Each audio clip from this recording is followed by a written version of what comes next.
अस्सलाम वालेकुम। इस वीडियो में हम बात करेंगे अल्ज़ाइमर डिज़ीज़ की, एंड ये थोड़ी सी बड़ी वीडियो बनेगी क्योंकि Alzheimer disease it is an important topic. अब अल्ज़ाइमर डिज़ीज़ ये होती क्या, it is a common cause of dementia in older adults and its incidence increases with age. And इसमें ये देखा गया कि मेनली जो इंडिविजुअल्स वर 60 एंड अबव उनमें ज़्यादातर अल्ज़ाइमर डिज़ीज़ हो जाती है, बहुत कॉमन है। कॉमन कॉज ऑफ डिमेंशिया, इसका जो ऑनसेट है वो काफ़ी स्लो होता है and it also leads to impairment of higher cognitive functions. ठीक है, लोग समझते हैं कि जो मेमोरी लॉस है वो अल्जाइमर होती है। No, memory loss is a part of Alzheimer. जो इनिशियली जब अल्जाइमर डेवलप करते हैं तो मेमोरी लॉस और डिमेंशिया से ही करते हैं। लेटर ऑन इसके जो सिम्टम्स होते हैं दे प्रोग्रेस फॉर 5 to 10 ईयर्स। एक क्या कहते हैं क्लिनिकल जो कोर्स होते हैं इनके सिम्टम्स का 5 to 10 ईयर्स का होता है। इनिशियली डिमेंशिया होता है, बाद में क्या क्या होता रहता है, जजमेंट में लॉस आने लगता है, विजुअल स्पेशल ओरिएंटेशन में लॉस आता है, पर्सनैलिटी में लॉस आता है, बंदे की लैंग्वेज में लॉस आता है, एंड ओवरऑल क्या कहते हैं बिल्कुल लेटर स्टेज में, बिल्कुल एडवांस स्टेज में जो अफेक्टेड इंडिविजुअल होता है ही और she becomes profoundly disabled, he और she becomes mute and they become immobile. It rarely occurs before 50। Most commonly जो होता है आफ्टर 60 ईयर्स ऑफ एज ही क्या कहते हैं अल्जाइमर डिजीज़ देखी जाती है। और 5 to 10% ऑफ टाइम याद रखना है कि हमको अल्जाइमर डिजीज़ के जो केसेस मिलते हैं वो फेमिलियल भी मिलते हैं। और उसमें हम देखेंगे जो फेमिलियल लोग उसमें ऑब्वियसली जो एज होगी वो क्या कहते हैं अर्ली होगी, यंग इंडिविजुअल्स में होगी। लेकिन वैसे जो अबव 60 होते हैं स्पोरेडिक केसेस होते हैं, अराउंड 90% जो केसेस होते हैं वो स्पोरेडिक होते हैं। पैथोजेनेसिस की बात करें, इसमें जो मोस्ट इंपॉर्टेंट चीज़ है वो पैथोजेनेसिस ही है। एंड जो किताब में पैथोजेनेसिस लिखी है वो थोड़ी सी कॉम्प्लिकेटेड सी लिखी है, तो मैं इसको कोशिश करूँगा जितना मैं उसको सिंप्लीफाई कर सकता हूँ उतना मैं सिंप्लीफाई करके उसको समझाऊँगा। पैथोजेनेसिस में मेन याद रखना है कि there is accumulation of two important proteins जिनके नाम हर हाल में याद रखने होंगे, beta amyloid protein and tau proteins, and they are found in specific brain regions. And इनकी एक्युमुलेशन क्यों होती है, either due to result of excessive production या due to their defective removal. Amyloid के प्लाक्स मिलते हैं, न्यूरोफिब्रिलरी ट्रायंगल्स मिलते हैं। दोनों चीज़ें क्या होती हैं, बेसिकली जो अमाइलॉइड प्लाक्स होते हैं these are the deposits of the aggregated beta amyloid peptides, whereas जो हमारे पास न्यूरोफिब्रिलरी ट्रायंगल्स होते हैं these are the aggregates of the microtubule binding protein tau. tau is your microtubule binding protein। And ये चीज़ हर हाल में याद रखनी। तो इन दो प्रोटीन्स का नाम है, इनकी वजह से जो हमको जो एग्रीगेट्स मिल रहे होंगे अल्जाइमर डिजीज़ में, क्योंकि इन्हीं दोनों से रिलेटेड बेसिकली पैथोजेनेसिस देखी जाती है कि these two aggregates, the amyloid plaques and neurofibrillary tangles, they cause neuronal dysfunction। And इसमें एक चीज़ जो इंपॉर्टेंट है वो ये देखी गई कि जो बीटा अमाइलॉइड की जनरेशन है that is the critical initiating event for the development of Alzheimer disease. क्योंकि हमारी क्या कहते हैं बॉडी में कुछ ऐसी डिजीज़ भी होती है जहाँ पे टॉ के एग्रीगेट्स मिलते हैं। जो टॉ के एग्रीगेट्स हैं, जो न्यूरोफिब्रिल टैंगल्स हैं, they are not specific for Alzheimer disease. ये उन्होंने कुछ डिजीज़ के नाम भी बताए हैं कि जो टॉ एग्रीगेट्स होते हैं वो हमको फ्रंटोटेम्पोरल लोबर डिजनरेशन में या प्रोग्रेसिव सुपर न्यूक्लियर पैल्सीज में या कॉर्टिको बेसल डिजनरेशन में भी हमें टॉ के एग्रीगेट्स मिलते हैं। तो ये है कि अल्जाइमर डिजीज़ के लिए tau aggregates are not specific for Alzheimer disease. Both the tau aggregates and the aggregates of beta amyloid proteins, most importantly the aggregates of beta amyloid proteins are important for the development of Alzheimer disease। तो अब हम इसकी pathogenesis की बात करते हैं। Pathogenesis के लिए ये फ्लो चार्ट हर हाल में याद रख लेना है। एंड ये जो पूरा टेक्स्ट लिखा हुआ है थोड़ा सा कॉम्प्लिकेटेड है, मैं इसको कोशिश करता हूँ ईजिली समझाने की। बेसिकली होता क्या है कि ये देखा गया है कि जो एक प्रोटीन होती है जिसका नाम होता है APP, एमाइलॉइड प्रिकर्सर प्रोटीन, जो कि उन्होंने यहाँ पे दिखाई भी है। It is a cell surface protein with a single transmembrane domain and it functions as a receptor for prion proteins and for other ligands. ये उन्होंने दिखाई हुई है, एमाइलॉइड प्रिकर्सर प्रोटीन है। इसका काम यही होता है एज अ रिसेप्टर के तौर पर एक्ट कर रही होती है। इसका एक एक्स्ट्रा सेलुलर कंपोनेंट है एंड इसका हम देख सकते हैं कि इसका वो भी है, एक ट्रांसमेम्ब्रेन डोमेन भी है। अब जो बीटा अमाइलॉइड पोर्शन होता है, ये जो रेड रेड है, ये रेड रेड सारा बीटा अमाइलॉइड पोर्शन है। जो बीटा अमाइलॉइड पोर्शन होता है it extends from the extracellular region into the transmembrane domain. As we can see जो रेड रेड सा है बीटा अमाइलॉइड जो प्रोटीन है एक्स्ट्रा सेलुलरली भी प्रेजेंट है और ट्रांसमेम्ब्रेन के रीजन में भी प्रेजेंट है। अब होता क्या है, नॉर्मली जो अमाइलॉइड प्रिकर्सर प्रोटीन है इसकी क्लीवेज किस तरह होती है, इसकी प्रोसेसिंग किस तरह होती है, नॉर्मली ये होता है अप टिल एज ऑफ 60 यही होता है कि आपके जो दो एंजाइम्स होते हैं तीन एंजाइम्स होते हैं, अल्फा सेक्रेटेज, बीटा सेक्रेटेज और गैमा सेक्रेटेज। लेकिन मेनली नॉर्मली होता है कि अल्फा सेक्रेटेज का फंक्शन ये होता है कि वो यहाँ पे क्लीवेज कॉज कराते हैं, साइट का नाम नहीं याद रखना होगा, और गैमा सेक्रेटेज का फंक्शन ये होता है कि वो यहाँ पे वो ट्रांसमेम्ब्रेन के डोमेन में क्लीवेज कॉज कराता है, और जो अल्फा सेक्रेटेज और बीटा सेक्रेटेज हैं वो हमारे एक्स्ट्रा सेलुलरी क्या कहते हैं वो कॉज कराते हैं, क्लीवेज कॉज कराते हैं। नॉर्मली यही चलता है कि अल्फा सेक्रेटेज यहाँ पे क्लीव करती है इस प्रोटीन को, एंड गैमा सेक्रेटेज यहाँ से क्लीव करती है। एज अ रिजल्ट ये एक सॉल्यूबल सा फ्रेगमेंट रिलीज हो जाता है, एंड एमाइलोइड प्रिकर्सर प्रोटीन की देन आगे और फॉरवर्ड ऑन प्रॉपर प्रोसेसिंग हो जाती है। अब जो अमाइलोइडोजेनिक पाथवे होता है जो कि अल्जाइमर डिजीज़ में देखा जाता है, अल्जाइमर डिजीज़ के केस में बेसिकली क्या होता है कि अल्जाइमर डिजीज़ के केस में होता ये कि अल्फा सेक्रेटेज अपना प्रॉपर्ली फंक्शन नहीं परफॉर्म कर पाता। जो बीटा सेक्रेटेज है, जो बीटा सेक्रेटेज एंजाइम है, वो क्या कराता है, वो यहाँ से ब्रेक कॉज कराते हैं। एज अ रिजल्ट इधर से ब्रेक कॉज कराता है, जिसकी वजह से जो सॉल्यूबल फ्रेगमेंट है वो सिर्फ ये वाला निकल पाता है। एंड होता क्या है, जो गैमा सेक्रेटेज है उसने तो अपने नॉर्मल जगह पे ही क्लीवेज कॉज कराना है। गैमा सेक्रेटेज वहीं पे क्लीवेज कॉज कराता है जहाँ पे वो नॉर्मली करा रहा था। एज अ रिजल्ट होता क्या है, अब जो बीटा अमाइलोइड प्रोटीन होती है, जो बीटा अमाइलोइड की ये पेप्टाइड होते हैं, जो मोनोमर है, ये रिलीज़ हो जाता है, and this is insoluble. And होता क्या है कि विद टाइम या विद प्रोग्रेशन ये जो बीटा अमाइलोइड के मोनोमर्स हैं they then convert into oligomers, and eventually इनके एग्रीगेट्स बढ़ते रहते हैं, and then these are known as neurolytic plaques. ये बीटा अमाइलोइड के प्लाक्स होते हैं, एग्रीगेट्स होते हैं, जो कि क्या कॉज कराते हैं, वो न्यूरोनल डिसफंक्शन कॉज कराते हैं। ये स्पोरेडिक के केस में देखा जाता है। एंड एक और चीज़ जो याद रखनी होगी कि जो गैमा सेक्रेटेज है, गैमा सेक्रेटेज जो एंजाइम है, जो कॉम्प्लेक्स है, इसके पास क्या क्या होता है, it basically contains presenilin 1 and presenilin 2, nicastrin, pen2 and APH1 proteins which are basically responsible for the processing of notch receptors and many other membrane proteins। लेकिन मेन चीज़ याद रखनी है, जो गैमा सेक्रेटेज है, जो गैमा सेक्रेटेज एंजाइम का complex है, it contains presenilin 1 and presenilin 2। ये चीज़ याद रखनी होगी। तो स्पोरेडिक के केस में मैंने एक बता दिया कि स्पोरेडिकली मेन जो चीज़ हो रही होती है वो ये हो रही होती है कि इस तरह जो बीटा अमाइलोइड प्रोटीन है, मेनली बीटा अमाइलोइड 42, वो रिलीज़ हो जाती है। और होता क्या है, उसके फिर एग्रीगेट्स बनने लग जाते हैं। सबसे पहले स्मॉल ओलिगोमर्स बनते हैं, and then they are converted into large aggregates and large fibrils and large neurolytic plaques. ये होता है स्पोरेडिक के केस में। अब फेमिलियल केसेस में क्या होता है, हमने पढ़ा था कि जो 5 to 10% होते हैं वो फेमिलियल होते हैं। फेमिलियल में ये देखा जाता है कि फेमिलियल में या तो अमाइलोइड प्रिकर्सर प्रोटीन की कोई पॉइंट म्यूटेशन हो चुकी होती है, या क्या होता है जो early onset familial Alzheimer disease होती है उसमें PSEN1 और PSEN2 के लेवल पे म्यूटेशन देखी जाती है, गेन ऑफ फंक्शन म्यूटेशन देखी जाती है। PSEN1 which is present on chromosome 14, PSEN2 which is present on chromosome 1। अगर क्रोमोसोम नहीं याद होते तो बस ये पता होना चाहिए कि जो PSEN1 है और जो PSEN2 है, they are encoding for presenilin 1 and presenilin 2 respectively, and these presenilin 1 and presenilin 2 are found inside the gamma secretase enzyme. अब होता क्या है फेमिलियल के केस में कि प्रीसेनिलिन 1 कि PSEN1 और PSEN2 की गेन ऑफ फंक्शन म्यूटेशन हो जाती है। एज अ रिजल्ट जो गैमा सेक्रेटेज होता है, गैमा सेक्रेटेज क्या करा रहा होता है, वो क्या कराता है फेमिलियल केसेस में, वो बेसिकली जनरेट करने लग जाता है increase amount of beta amyloid protein, जिसमें अगेन वही बीटा अमाइलोइड 42 आ जाती है। एज अ रिजल्ट फेमिलियल के केसेस में भी फिर यही होता है कि जो बीटा अमाइलोइड के एग्रीगेट्स हैं वो जमा होने लग जाते हैं और वो न्यूरोलिटिक प्लाक्स फॉर्म करने लग जाते हैं। एक और जो चीज़ देखी गई है वो ये देखा गया है कि जो हमारे पास अमाइलोइड प्रिकर्सर प्रोटीन होती है, जो जीन अमाइलोइड प्रिकर्सर प्रोटीन को इनकोड करती है, that is found on your chromosome number 21। अब होता क्या है, जो डाउन सिंड्रोम के पेशेंट्स होते हैं, वी नो कि जो डाउन सिंड्रोम के पेशेंट्स में ट्राइसोमी हो चुकी होती है क्रोमोसोम 21 की। एज अ रिजल्ट जो डाउन सिंड्रोम वाले पेशेंट्स हैं उनमें हमको विद इन सेकेंड या third decade of their life हमको न्यूरोलॉजिकल डिक्लाइन नज़र आने लग जाता है। और वो इसीलिए आने लग जाता है क्योंकि उनमें क्रोमोसोम नंबर 21 की ऑलरेडी वो हुई हुई होती, ट्राइसोमी हुई हुई होती। As a result amyloid precursor protein properly form नहीं हो पाती। As a result Down syndrome के पेशेंट्स में अर्ली ऑनसेट होने लग जाता है अल्जाइमर डिजीज़ का, बीटा अमाइलोइड के वही एग्रीगेट्स बनने लग जाते हैं। तो ये पैथोजेनेसिस अभी सिर्फ आधी पैथोजेनेसिस मैंने बताई है according to the beta amyloid aggregates. हमने दूसरी कौन सी प्रोटीन पढ़ी थी जो कि इंपॉर्टेंट है अल्जाइमर डिजीज़ में, हमने पढ़ी थी neurofibrillary tangles which are your tau proteins. अब टॉ का मैंने ये बताया था कि जो टॉ है it is a protein of microtubule, these are basically microtubule associated protein. तो इनका काम ये जो माइक्रोट्यूब्यूल्स का फंक्शन होता है। अब होता क्या है टॉ में, टॉ की हाइपर फॉस्फोराइलेशन हो जाती है।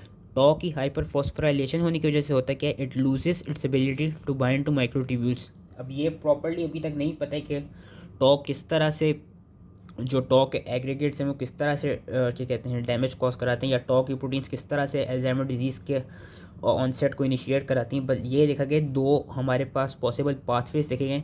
उन दो पॉसिबल पाथवेज का नाम जो है वो याद रख लेना। ये देखा गया है कि जो टॉ के एग्रीगेट्स होते हैं, tau aggregates, they basically elicit a stress response. अब वो स्ट्रेस रिस्पॉन्स क्या होता है, जैसी जैसी टॉ की प्रोटीन्स बढ़ती रहेंगी न्यूरॉन के अंदर, वैसे ही क्या होगा, स्ट्रेस रिस्पॉन्स क्या होगा, एक आपका जो अपोप्टोसिस है वो ज़्यादा होने लग जाएगा। एक तो इस तरह के थ्रू अपोप्टोसिस न्यूरोनल डैमेज होने लग जाएगा, न्यूरॉन्स का लॉस होने लग जाएगा। एंड सेकेंडली ये देखा गया कि loss of tau proteins they destabilise the microtubules since tau proteins are a part of microtubular complex. जब लॉस होने लग जाएगा इनका, सो दे वो डीस्टेबलाइज द माइक्रोट्यूब्यूल्स। तो जो टॉ प्रोटीन्स होते हैं, जो टॉ के एग्रीगेट्स होते हैं, वो इस तरह से डैमेज कॉज कराते हैं कि जो इनकी एग्रीगेशन होती है it leads to neuronal damage due to stress response which is apoptosis. And इनकी जो फॉस्फोराइलेशन होती है, अगर तो इनका लॉस होने लग जाए, दैट वुड लीड टू, जो कि उन्होंने यहाँ पे बताया हुआ है कि they lose ability to bind to microtubules. Hyperphosphorylation होने की वजह से क्या होता है कि जो टॉ प्रोटीन्स होती हैं they basically destabilize the microtubules and as a result again वो न्यूरोनल डैमेज कॉज कराने लग जाती हैं। तो ये इसकी ऑलमोस्ट एक पैथोजेनेसिस थी।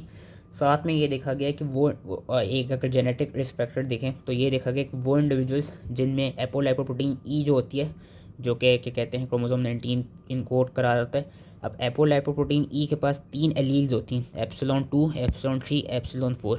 बेसिकली वो इंडिविजुअल्स जिनकी एपो ई में एप्सिलॉन 4 की एलील का डोज ज़्यादा बढ़ जाए, यानी एप्सिलॉन 4 वाली एलील ज़्यादा प्रेजेंट हो एपो ई की जीन के लेवल पे, उन इंडिविजुअल्स में भी ये देखा जाता है कि this transformation leads to promotion of beta amyloid generation and deposition of beta amyloid aggregates. As a result उन इंडिविजुअल्स में भी अल्जाइमर डिजीज़ देखी जाती है।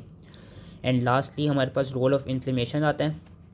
ये देखा गया है कि दोनों बीटा अमाइलॉइड भी और हमारे जो वो होते हैं आपके न्यूरोफिब्रिल टैंगल्स, क्योंकि वो एग्रीगेट कॉज करा रहे हैं, एज अ रिजल्ट अब जब एक चीज़ एग्रीगेट करिए वहाँ पे होगा क्या, इन्फ्लेमेटरी रिस्पॉन्स प्रोड्यूस होगा। अब वो इन्फ्लेमेटरी रिस्पॉन्स प्रोड्यूस कौन कराता है, जो रेजिडेंट मैक्रोफेजेस होते हैं। और रेजिडेंट मैक्रोफेजेस सीएनएस में क्या कहलाए जाते हैं, माइक्रोग्लाइल सेल्स कहलाए जाते हैं। माइक्रोग्लाइल सेल्स क्या कराते हैं, दे stimulate the secretion of mediators which cause the damage, क्योंकि उनका काम ये होता है कि उन्होंने बीटा अमाइलॉइड एग्रीगेट्स को ख़त्म करना होता है।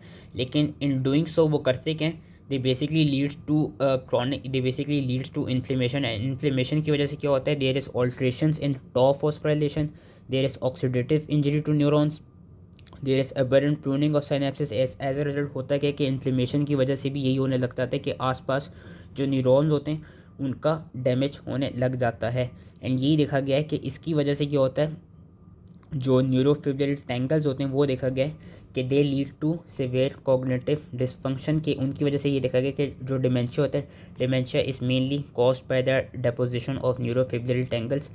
एंड ये देखा गया कि हम डिमेंशिया को डायग्नोस करने के लिए कुछ हम बायोकेमिकल मार्कर्स भी यूज़ कर सकते हैं। ये देखा गया कि जैसी जैसी डिमेंशिया होता है, मतलब जैसी जैसी सिवियर कॉग्निटिव डिसफंक्शन हो रहा होता है, वैसी वैसी ये देखा जाता है कि डिमेंशिया के साथ साथ हमको loss of choline acetyltransferase मिलता है, लॉस ऑफ साइनेप्टोफाइसिन मिलते हैं एंड एमोइलॉइड बर्डन मिलता है।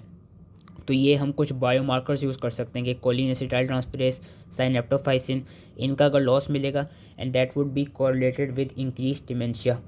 लास्टली अगर हम बायोमार्कर की बात करें तो बायोमार्कर के केस में ये देखा गया कि हम फ्लोराइड आयन यूज़ करते हैं which is your 18F fluoride labelled amyloid binding compound fluoride ion use करते हैं। और इसका काम बेसिकली यही होता है। इसको हम कब यूज़ कर सकते हैं, इसको हम early stage of Alzheimer disease diagnose करने के लिए या एसिम्प्टोमेटिक जो स्टेज होती है उसको डायग्नोस करने के लिए यूज़ कर सकते हैं। साथ में हम और कौन कौन से मार्कर्स यूज़ कर सकते हैं, वी कैन यूज़ द क्या कहते हैं प्री क्लिनिकल स्टेज में हम डायग्नोस करने के लिए अल्जाइमर डिजीज़ का प्री क्लिनिकल स्टेज डायग्नोस करने के लिए हम CSF में डिटेक्ट कर सकते हैं whether there is increase phosphorylated tau और whether there is reduced beta amyloid component in CSF। तो मेन जो इसकी चीज़ थी जो इंपॉर्टेंट थी, जो कि अब मैं दोबारा एक तरफ से रिवाइज कराता हूँ, वो थी पैथोजेनेसिस। पैथोजेनेसिस ये देखी गई है कि नॉर्मली क्या होता है, नॉर्मली ये होता है जो कभी स्पोरेडिक की बात करें कि अल्फा सेक्रेटेस ने यहाँ पे क्लीव किया, गैमा ने यहाँ पे क्लीव किया, as a result beta amyloid protein नहीं बनी, सॉल्युबल फ्रेगमेंट बना, अमाइलॉइड प्रिकर्सर प्रोटीन की प्रॉपर क्लीवेज हो गई और उसका प्रॉपर प्रोसेसिंग हो गई। अब अमाइलॉइड जो जेनेटिक पाथवे होता है अल्जाइमर डिजीज़ के केस में क्या होता है, अल्जाइमर डिजीज़ के केस में ये होता है कि अल्फा सेक्रेटेस ने काम नहीं किया, जो बीटा सेक्रेटेस था उसने यहाँ पे एक क्लीवेज या एक कट कराया, गैमा सेक्रेटेस ने अपनी नॉर्मल जगह पे कट किया, उसका रिजल्ट क्या हुआ, बीटा अमाइलॉइड प्रोटीन बनी। बीटा अमाइलॉइड प्रोटीन के एग्रीगेट्स बने, ओलिगोमर्स बने, और इन एग्रीगेट्स ने क्या कराया कि they cause production of neurolytic plaques and that plaques and tangles lead to neuronal dysfunction. Familial form में क्या देखा जाता है, फेमिलियल फॉर्म में देखा जाता है कि जो गैमा सेक्रेटेज है जो गैमा सेक्रेटेज एंजाइम है which contains the proteins presenilin 1 and presenilin 2, basically PSEN1 and PSEN2 genes की म्यूटेशन हो जाती है, गेन ऑफ फंक्शन म्यूटेशन, जिसकी वजह से जो गैमा सेक्रेटेज होते हैं वो क्या कराता है, वो बीटा अमाइलॉइड प्रोटीन की जनरेशन कराता है। साथ में फेमिलियल फॉर्म में क्या देखा जाता है, पॉइंट म्यूटेशन देखी जाती है किसकी, APP की, which is amyloid precursor protein. And ये देखा जाता है कि वो इंडिविजुअल्स जिनको डाउन सिंड्रोम होता है, जिनमें ट्राइसोमी ऑफ क्रोमोसोम 21 हुई हुई होती है, since amyloid precursor protein is produced by the genes which are क्या कहते हैं present on chromosome 21, as a result होता यही है कि क्या कहते हैं उनमें जिनमें डाउन सिंड्रोम होता है उन पेशेंट्स में अर्ली ऑनसेट हो जाता है अल्जाइमर डिजीज़ का। टॉप प्रोटीन्स का क्या देखा जाता है, tau proteins are part of your microtubular complex. ये देखा गया कि जो टॉप प्रोटीन्स होती हैं उनके दो पाथवेज देखे गए जिसके थ्रू वो डैमेज कॉज करा सकती हैं। या तो जो उनके एग्रीगेट्स होते हैं दे एलिसिट स्ट्रेस रिस्पॉन्स में हमारे पास आ जाता है अपोप्टोसिस, या ये होता है कि hyper phosphorylation of tau proteins leads to the loss of tau proteins which destabilises the microtubules, जो कि ये इन्होंने यहाँ फ्लो चार्ट में दिखाई भी है। वो इंडिविजुअल्स जिनके पास एपोलिपोप्रोटीन ई का जो एप्सिलॉन 4 वाला एलील है वो ज़्यादा हो, उन इंडिविजुअल्स में भी ये देखा जाता है कि they develop Alzheimer disease. And lastly inflammation में ये देखा गया कि सिंस जो न्यूरोफिब्रिलरी प्लाक्स जो हमारे पास न्यूरोफिब्रिलरी टैंगल्स हैं एंड जो प्लाक्स हैं उनकी जो एग्रीगेट्स होंगे that aggregates would lead to क्या कहते हैं इन्फ्लेमेटरी रिस्पॉन्स, क्योंकि एक तरफ से वो एग्रीगेट्स बढ़ रहे हैं that inflammatory response will lead to downstream lead to neuronal damage. तो ये इसके पैथोजेनेसिस है पूरी, जो यहाँ फ्लो चार्ट में बताई हुई, थोड़ी सी कॉम्प्लेक्स लिखी हुई है टेक्स्ट में, इसलिए मैंने सोचा कि इसके थ्रू समझा दूँ मैं। तो ये जो फ्लो चार्ट है ये अच्छे से याद कर लेना, ये इसकी पैथोजेनेसिस है, ये इंपॉर्टेंट है, ये अल्जाइमर डिजीज़ की पूछी जाती है। अब हम इसकी बात कर लेते हैं मॉर्फोलॉजी की। मॉर्फोलॉजी में से भी मैं बता देता हूँ कि क्या क्या पूछा जाता है। बेसिकली ये देखा गया है कि ग्रॉसली जो ब्रेन होता है इट शोज़ कॉर्टिकल एट्रोफी, और कॉर्टिकल एट्रोफी किस तरह मार्क्ड होती है इन्होंने ब्रेन की इमेज दिखाई हुई है। जो गायराएँ हैं उनकी नैरोविंग होती है और जो सल्काएँ हैं उनकी वाइडनिंग हो जाती है। एज़ वी कैन सी ये जो गायराएँ नज़र आ रही हैं ये पिंक पिंक, इनकी नैरोविंग हो गई, एंड जो सल्काएँ हैं जो गैप्स होते थे इनकी वाइडनिंग हो गई, ये बढ़ गए हैं साइज़ में। एंड ये किधर ज़्यादा प्रोनाउंस्ड होते हैं, फ्रंटल लोब पे, टेम्पोरल लोब पे, पैराइटल लोब पे। सिमिलरली ड्यू टू एट्रोफी होता क्या है, हाइड्रोकेफेलस एक्स वैक्यू हो जाते हैं। What is hydrocephalus ex vacuo, this is basically compensatory ventricular enlargement due to reduced brain volume, या secondary to reduced brain volume. होता क्या है, जो वेंट्रिकल्स हैं वो इनलार्ज हो जाते हैं, कंपेंसेटरली इनलार्ज कर जाते हैं, जिसकी वजह से उसको हाइड्रोकेफेलस एक्स वैक्यू कहा जाता है। एंड ये और हमको ये जो एट्रोफी मिलती है सबसे अर्ली, ये जो लीजन मिलते हैं अल्जाइमर डिजीज़ का, ये जो कॉर्टिकल एट्रोफी मिलती है किन जगहों पे मिलती है, जगहों के नाम याद रख लेने, हिप्पोकैम्पस के रीजन पे, एंटोर्हिनल कॉर्टेक्स के रीजन पे, एंड एमिगडाला के रीजन पे। सबसे अर्ली ये जो है ये इन्वॉल्वमेंट हो जाती है, इधर कॉर्टिकल एट्रोफी, इन जगहों की एट्रोफी होना शुरू हो जाती है। एंड लेटर स्टेजेस में इन जगहों की सिवियरली एट्रोफी हुई भी होती है। अब अगर हम माइक्रोस्कोपिक एब्नॉर्मलिटीज़ की बात करें तो दो चीज़ हमें मिलती हैं जो कि याद रखनी है, neuritic plaques which are also known as senile plaques, and neurofibrillary triangles हमको मिलते हैं।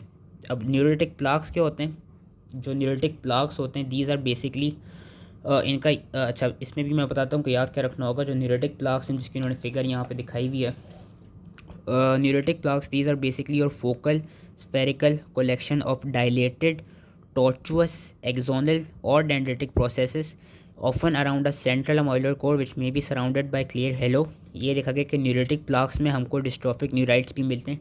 What is your dystrophic neurites, dystrophic neurites they contain tau aggregates similarly to neurofibrillary tangles. Neurofibrillary tangles की मैं आगे अलग से बात करूँगा, अभी मैं न्यूरेटिक प्लाक की बात कर रहा हूँ।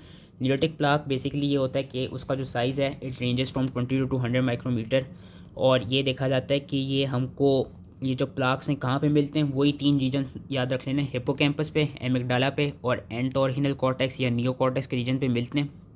न्यूरेटिक प्लाक में मेन चीज़ क्या मिलती है, बीटा अमाइलॉइड प्रोटीन मिलती है। अमाइलॉइड कोर सेंट्रल में बीटा अमाइलॉइड प्रोटीन मिलती है। वो बीटा अमाइलॉइड हम किस तरह हम डिटेक्ट कर सकते हैं, कॉन्गो रेड स्टेन के थ्रू, बीटा अमाइलॉइड इम्यूनोस्टेटिन के थ्रू इसको हम डिटेक्ट कर सकते हैं। और ये बीटा अमाइलॉइड प्रोटीन मिल क्यों रही होती है, क्योंकि ये डिराइव कहाँ से हो रही है, it is derive from a proteolytic cleavage of amyloid precursor protein which we saw in the pathogenesis.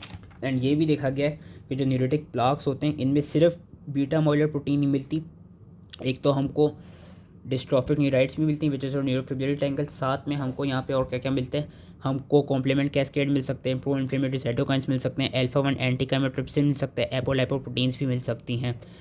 अब ये थे न्यूरोटिक प्लाक। न्यूरोटिक प्लाक और डिफ्यूज़ प्लाक में डिफरेंस क्या है? एक तो जगहों का डिफरेंस है। जो डिफ्यूज़ प्लाक्स होते हैं बेसिकली डिफ्यूज़ प्लाक्स में ये देखा जाता है कि there is deposition of beta molecular peptides in the absence of surrounding dystrophic neurites. Neuritic plaques में डिस्ट्रॉफिक न्यूराइड्स की प्रेजेंस थी, जो डिफ्यूज़ प्लाक्स हैं डिफ्यूज़ प्लाक्स में डिस्ट्रॉफिक न्यूराइड्स की प्रेजेंस नहीं होगी।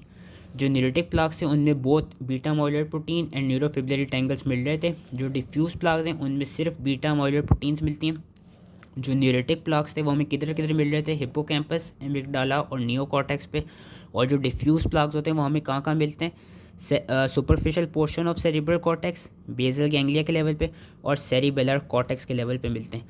सो that was related to neuritic plaque. Lastly we come to your neurofibril tangle. Neurofibril tangles क्या होते हैं? टॉ कंटेनिंग बंडल्स होते हैं of the filaments in the cytoplasm of neurons which displace और encircle the nucleus. Basically ये है कि we know कि टॉ प्रोटीन क्या है? माइक्रोट्यूबुलर प्रोटीन्स है। माइक्रोट्यूब्यूल कहाँ पे प्रेजेंट होता है? साइटोप्लाज्म में प्रेजेंट होता है। तो जब साइटोप्लाज्म में उसका एग्रीगेट बनेगा तो वहीं पे हमको वो न्यूरोफिब्रिल टैंगल्स नज़र आ रहे होते हैं। किस तरह के हमको मिलते हैं? H&E स्टेनिंग पे हमको बेजोफिलिक नज़र आते हैं और हम इसको सिल्वर स्टेनिंग, या अगर ये वाला नाम याद हो गया बिल्स-चौस्की स्टेनिंग, इसके थ्रू भी हम इनको डिटेक्ट कर सकते हैं। साथ में हम इसकी इम्यूनोहिस्टोकेमिस्ट्री के थ्रू भी इसको डिटेक्ट कर सकते हैं। अगेन किन रीजन्स पे ये मिलते हैं? ये हमको यूजली ये जो न्यूरोलिटिक प्लाक्स होते जो न्यूरोफिब्रिल टैंगल्स होती हैं यूजली हमको अगेन एंडोर्फिनल कॉर्टेक्स के लेवल पे, हिप्पोकैम्पस के लेवल पे। अगर डिस्टिंक्शन लेनी तो ये याद रख लेना है कि पिरामिडल सेल्स ऑफ हिप्पोकैम्पस में, एमिगडाला पे, बेसल फोरबेन पे एंड रेफ न्यूक्लियाई के लेवल पे हमको ये न्यूरोफिब्रिल टैंगल्स मिलते हैं। एंड इनकी एक इंपॉर्टेंट चीज़ ये है कि जो न्यूरोफिब्रिल टैंगल्स हैं these are insoluble and they are resistant to clearance. As a result होता क्या इवेंचुअली जब जो पेरेंट न्यूरॉन है जब उसकी डेथ हो जाती है वहाँ पे हमको अभी भी विजिबली न्यूरोफिब्रिल टैंगल्स नज़र आ रही होती हैं। एंड वहाँ पे these tangles they are known as ghost tangles या टूम स्टोन टैंगल्स, कबर वाली टैंगल्स, क्योंकि जो न्यूरॉन है उसकी डेथ हो चुकी है लेकिन वो जो टैंगल्स थे वो अभी भी वहाँ पे प्रेजेंट हैं। अब ये जो एग्रीगेटेड टॉ होती हैं, जो टॉ प्रोटीन्स होती हैं, दे आर ऑल्सो क्या कहते हैं present in dystrophic neurites as we seen in the neurolytic plaques which are present in neurolytic plaques.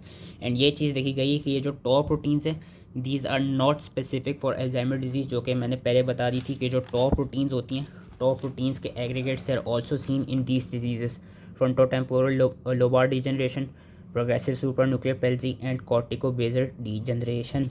Lastly अगर हम बात करें इसकी क्लिनिकल फीचर्स की तो ये देखा गया है कि जो प्रोग्रेशन होता है अल्जाइमर डिजीज़ का वो स्लो होता है, क्योंकि अभी मैंने बता दी जो इसका सिम्टोमेटिक कोर्स है it can take around 10 years for fully symptoms to develop. Initial symptoms किस तरह होते हैं? इनिशियल सिम्टम्स होती है डिमेंशिया के, फॉरगेटफुलनेस होती है, मेमोरी लॉस होती है। इवेंचुअली जैसे ही सिम्टम्स प्रोग्रेस करते रहते हैं, जैसे ही अल्जाइमर डिजीज़ का प्रोग्रेशन चलता रहता है, अब उस इंडिविजुअल में लैंग्वेज के डेफिसिट्स आने लग जाते हैं, मैथमेटिकल स्किल्स का लॉस होने लग जाते हैं, कॉग्निटिव फंक्शंस का लॉस होने लग जाता है, loss of learn motor skills. Basically वो जो भी ओल्डर इंडिविजुअल होगा ही और she would forget how to read, he और she would forget how to write, he और she would forget how to perform any functions के, खाना कैसे खाते हैं या बटन कैसे बांधते हैं या स्विमिंग वगैरह कैसे करते हैं, सारा मोटर फंक्शंस का लॉस होने लग जाएगा। और फाइनल स्टेजेस में क्या होता है कि वो जो इंडिविजुअल होते हैं ही और she becomes mute, unable to walk and incontinent. इसकी जो ट्रीटमेंट है अभी तक इसकी कोई ट्रीटमेंट नहीं है। यहाँ पे क्लिनिकल ट्रायल्स दिए मैं वो मैं क्लिनिकल ट्रायल्स को क्विकली गो थ्रू कर देता हूँ। ये देखा गया क्योंकि वी सॉ कि अल्जाइमर डिजीज़ हो किस लिए रही है, due to deposition of beta myeloid proteins and due to deposition of neurofibril tangles. तो ट्रायल्स में यही किया जा रहा है कि अगर तो हम किसी तरह इन बीटा माइलॉइड प्रोटीन्स को क्लियर कर सकें थ्रू इम्यूनोलॉजिकल अप्रोच, या हम किसी तरह इन टॉ प्रोटीन्स की डेवलपमेंट को प्रिवेंट कर सकें, देन वी को ट्रीट अल्जाइमर डिजीज़। लेकिन अभी आज तक कोई अल्जाइमर डिजीज़ की ट्रीटमेंट नहीं आई है। तो ये थोड़ी सी बड़ी सी वीडियो थी। इसमें मेन जो चीज़ याद रखनी है वो पैथोजेनेसिस याद रखनी है, एंड जो एक और चीज़ उसमें याद रखनी है वो ये मॉर्फोलॉजी में जो मैंने पॉइंट्स बताए वो याद रख लेने। So that was all related to Alzheimer disease. I hope कि ईजिली समझ में आ गई हो, एंड थैंक यू।